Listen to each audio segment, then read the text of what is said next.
Bom dia, boa tarde, boa noite. Seja bem-vindo de volta a mais um VCast com Vinícius The Muscle Man e Daniel Gardner. E Daniel The Gardner. Isto. Como você tá, Vinícius? Cara, Cansado. tu não para quieto, velho. Você tá viajando pra cima e pra baixo, parece o Wilson Porte, velho. De tanto viajar, conta boa. Rapaz, eu acabei de voltar de Fortaleza. Faz um tempinho, mas... Ô, terra boa. Cara, tava bom lá. Tomei uma corzinha, comi Da hora, coisa gostosa. da hora. Mas primeiro a gente tava lá na escola Charles Spurgeon, né, Escola Teológica Charles Spurgeon, a gente tava num simpósio sobre redes sociais da igreja local. Foi bem interessante, cara. Uma semana separada só pra falar sobre isso. Só sobre isso. Tava eu, o Felipe Sabino, Renato Vargens, Thiago Santos e Gaspar de Souza. Legal, bacana. Muito interessante, Uma turma cara. bem forte. Foi interessante que cada um complementou um pouquinho assim a visão do outro e formas diferentes de lecionar, né? Então, você teve algumas pegadas mais pastorais, mais devocionais, a minha que foi um pouquinho mais aula meio filosófica, teologia bíblica, o Gaspar que foi filosófica, o Sabino Animal. que foi muito legal, foi pastoral. Então, foi bem interessante, essas semanas nas Charles Spurgeon são ótimas e o conteúdo lá é preciosíssimo. E você pode acessar esse conteúdo no Voltemos Evangelho. Tem os e ver as vídeos. palestras lá. Tem os vídeos. Estão todos Bacana. disponíveis. Então, passa pra gente, Vinícius, uma ideia, uma resenha aí desse tema tão importante. Quando eu falo sobre redes sociais, eu começo sempre falando sobre tecnologia. Que a gente precisa entender que redes sociais é uma tecnologia. E como toda tecnologia, ela busca estender algo do ser humano. Certo? Ela busca estender o alcance dos nossos olhos, quando a gente pode ver uma foto de alguém que está longe. Estender a nossa comunicação através de palavras, estender ou através de voz, se mandar uma mensagem. E tudo isso é bom. Só que toda a tecnologia, quando ela estende algo, ela corta algo. E esse é o perigo, que às vezes a gente não percebe. Então a gente sabe, mas às vezes a gente não medita sobre isso. Por exemplo, quando a gente conversa pessoalmente, você está vendo minha expressão facial, a gente está se respeitando, porque a gente está no mesmo ambiente, você está ouvindo meu tom de voz. Quando você está na internet, as coisas mudam. Você não está vendo a minha cara, a gente não está junto. Você está escrevendo umas palavras que podem ser interpretadas de um jeito ou de outro. Ou seja, ao mesmo tempo que estendeu o nosso relacionamento, a nossa comunicação, cortou. Houve uma perda. Você Houve ganhou uma alguma perda. coisa, mas teve um custo. E isso traz consequências, né? Isso é o que o Neil Postman vai falar, que não é sempre ganho, né? A tecnologia é cinzenta, no sentido, ela tem ganhos e percas, certo? Tem uma compensação aí. E eu mostro isso mostrando que Deus que nos criou em Gênesis 1 e 2 para fazer tecnologia, né? Para o progresso. Deus não queria que a gente habitasse no jardim para todo sempre, andando pelado para cima e para baixo, comendo frutas. Não, a ideia de Deus é que Apocalipse chegasse onde nós tivéssemos uma cidade gloriosa, certo?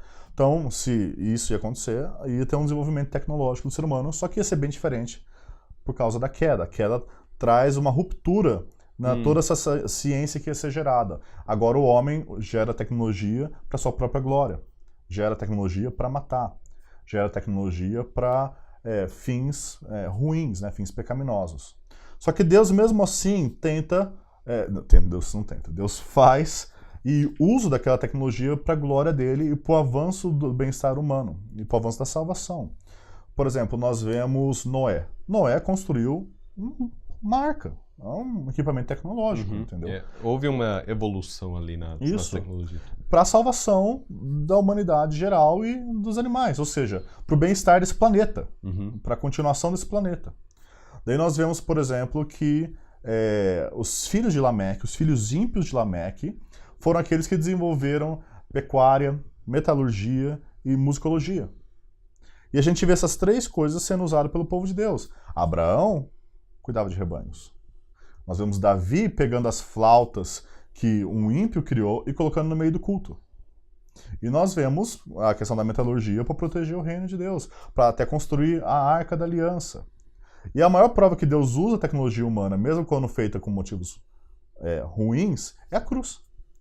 A cruz é o objeto de morte que o ser humano criou, simbolizava morte, e Deus hackeou a cruz para dar vida. Então Deus sempre utilizou a tecnologia humana no desenvolvimento da salvação. Só que a gente precisa tomar esses cuidados. Nós somos criados para desenvolver tecnologia, o pecado distorce a tecnologia, distorce os fins e os meios, só que Deus ainda usa a tecnologia, a gente não precisa desprezar tudo. que isso significa quando você está usando redes sociais, quando você está na igreja? Significa que você precisa ter discernimento. Porque você pode usar a tecnologia, eu acho que a gente tem base para isso, só que você tem que saber aquilo que vai custar, aquilo que vai ser cortado, aquilo que não vai ser só ganhos. E a gente falou um pouquinho lá sobre isso, né? Cada um pontuou alguma coisa. Eu pontuei, por exemplo, a questão da verdade. Por exemplo, o Google é fantástico, né? A gente tem informações, milhares de informações disponíveis para a gente a um clique. Você tem o Wikipedia com excelentes artigos, bons mesmo. Só que, por outro lado, tem uma filosofia em trás dele, né? O meio é mensagem, que a gente não percebe. Por exemplo, se você procurar lá no Google, o que é justificação?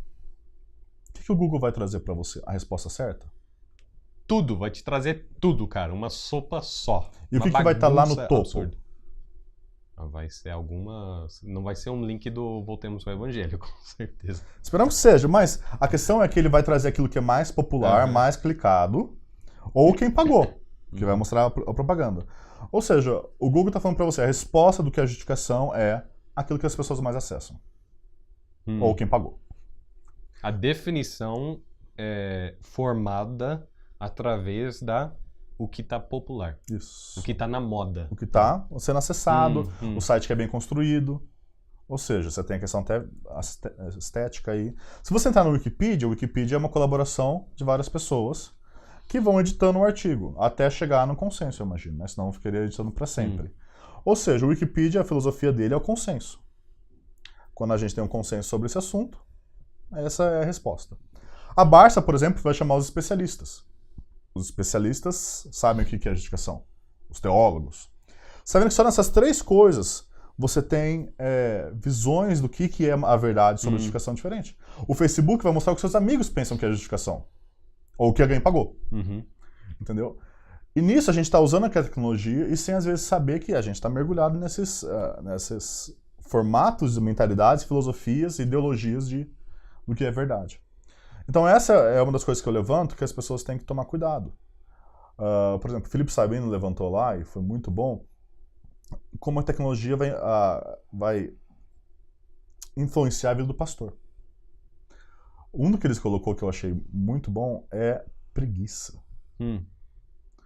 Porque hoje é muito fácil você copiar a pregação. Entendeu? Não que não fosse possível antigamente. Mas você pode muito facilmente pregar sem estudar o texto bíblico. E é triste isso. E você às vezes as pessoas fazem isso, entendeu? Sem fazer aquela reflexão no texto bíblico, sem refletir nas pessoas, na sua igreja. E essas coisas são necessárias para uma pregação expositiva genuína. O que acontece então é que as pessoas vão ficando preguiçosas. Nós temos milhares de informações disponíveis, só que nós temos uma geração iletrada na Bíblia, uma geração iletrada na doutrina, mesmo nós sendo a geração que mais tem acesso a ela. O Os Guinness, ele vai pontuar que um cidadão hoje, no final de semana, ele tem mais acesso, ele tem acesso a mais informação em um final de semana do que alguém do século XIV, século XIII teria ao longo de toda a sua vida, Vinícius.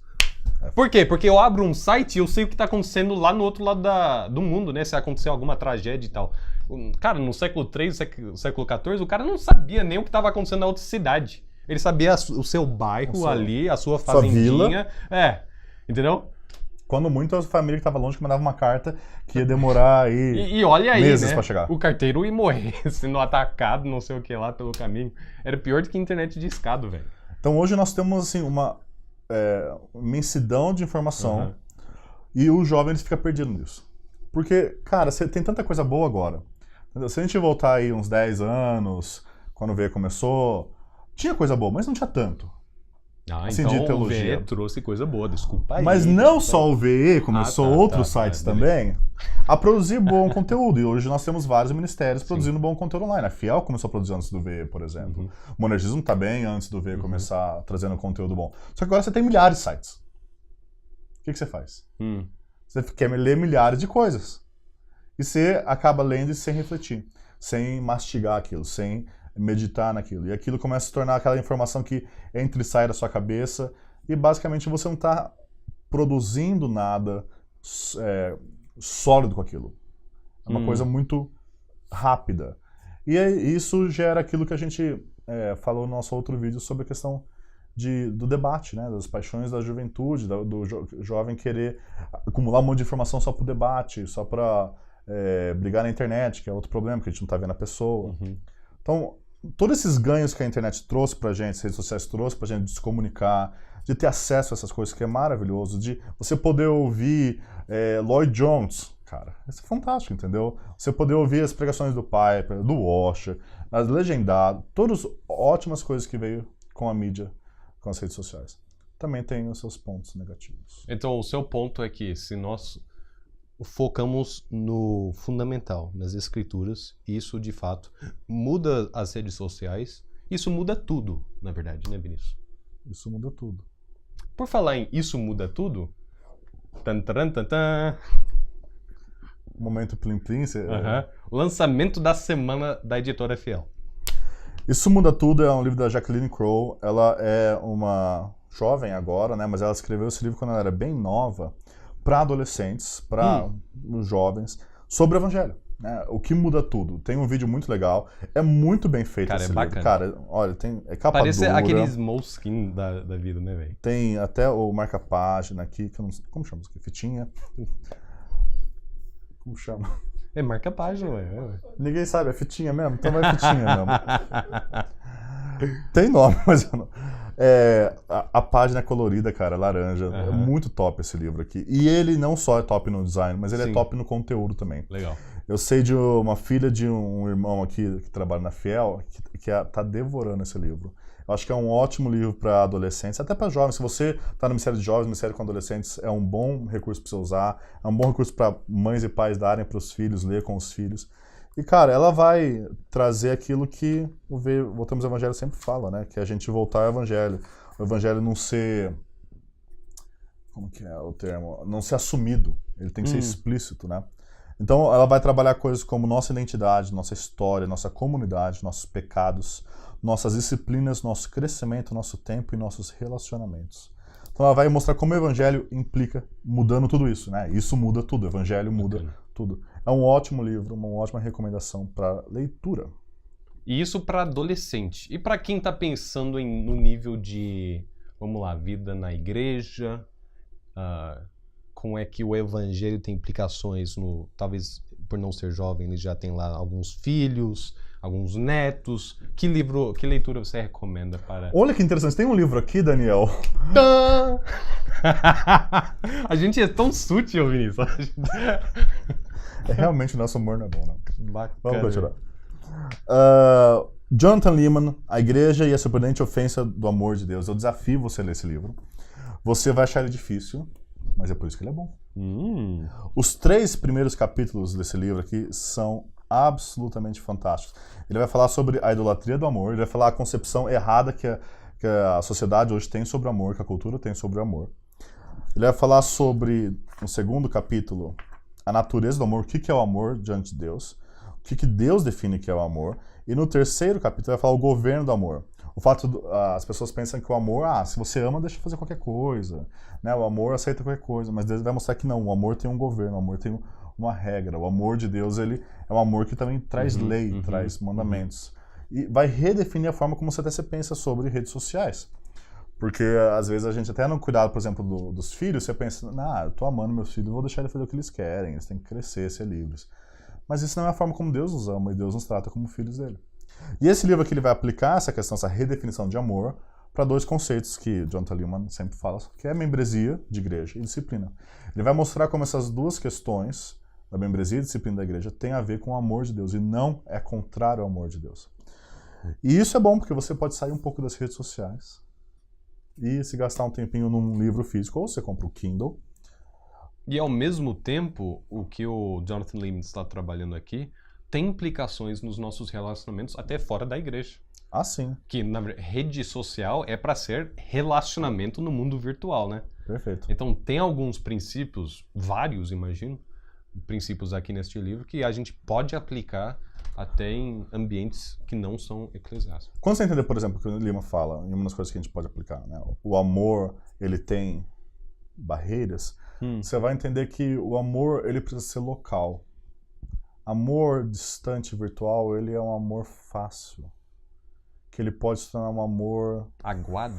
Frágil e fútil e não profundo. Por exemplo, uma amizade que você estabelece nas redes sociais, ela pode crescer, não estou falando que não pode crescer.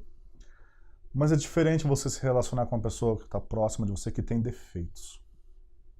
Se relacionar com uma pessoa nas redes sociais que tudo que vocês conversam é as coisas boas uma da outra, ou até quando vocês conversam sobre dificuldades, é sempre, ninguém erra, entendeu? Ninguém peca, ninguém se maltrata. Você cresce um relacionamento com as pessoas quando você vai tendo aquele relacionamento de erro e perdão. E isso vai aprofundando. Aquela fricção, entendeu? E você vai conhecendo mais a pessoa e ela vai mais conhecendo. E daí ela te exorta e você não gosta. Mas daí você vai crescendo. Quando a gente entende isso, a gente vai entender que as redes sociais têm aquele papel, elas estendem, mas elas também cortam o amor. Elas mutilam o amor, né? Então, elas multiplicam e mutilam, é o termo que eu uso. E isso vai trazer a importância da igreja local. Que é a igreja local, onde você vai estar no meio de um monte de pecador. Amar aquele que você não vê, né? Pegando João, e se você não ama aquele que você vê, é hipocrisia. Então não tem como a gente amar o mundo inteiro, amar as pessoas de todas as nações, e depois não amar nossa igreja local. Nosso momento local, né? Nossa rede local, por assim dizer. Se a gente ama a internet, o World Wide Web, mas daí o local a gente não ama. Por quê? Porque na verdade a gente não está entendendo o que é amor. Porque amor incomoda. Amor que não incomoda, amor que não exige sacrifício, não é o amor que Cristo mostrou para nós. O amor que Cristo mostrou é um amor de andar anos ao lado de discípulos meio lerdos. Andar com pessoas que pecavam, que queriam um estar acima do outro e morrer por eles. Esse é amor sacrificial, paciente, né? A primeira marca que o apóstolo Paulo vai dar é que o amor é paciente. E essas coisas você vai conseguir experimentar na plenitude dentro de uma comunidade local, uma igreja local. Resumindo, um amor verdadeiro não é aquele que lucra milhares de likes e compartilhamentos. Isso. Mas é um amor que se compartilha. Perfeito. Bacana. Resumiu muito bem. E é isso aí. Como você acha que as redes sociais têm afetado a sua vida? Comenta aí, inscreva-se no canal, marca o sininho para você acompanhar e compartilhe com seus amigos. E você pode ver todas as mensagens lá do simpósio sobre redes sociais no Voltemos ao Evangelho e na Escola Teológica Charles Spurgeon. Valeu! Até a próxima.